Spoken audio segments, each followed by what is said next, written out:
Za francuskog umetnika Alfreda Sislea slobodno možemo reći da je bio jedan od najdoslednijih impresionista. I Sisley je, poput ostalih slikara impresionizma, bio rešen da na platnu prikaže sopstveni lični doživljaj sveta koji ga okružuje.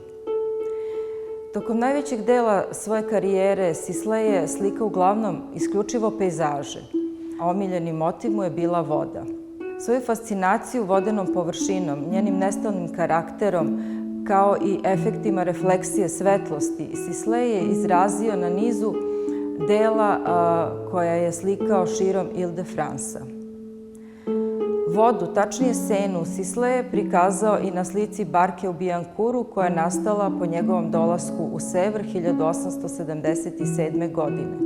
Sliku je izveo tipično impresionističkim postupkom, kratkim, energičnim potezima koji sliku, odnosno formu, pretvaraju u treperavu površinu.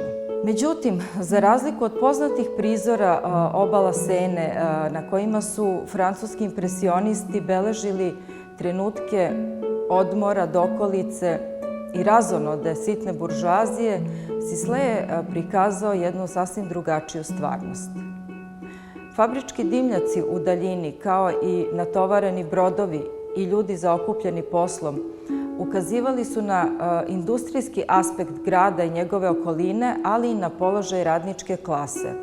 To su sve bile veoma značajne teme slikara impresionizma kao posledica druge industrijske revolucije.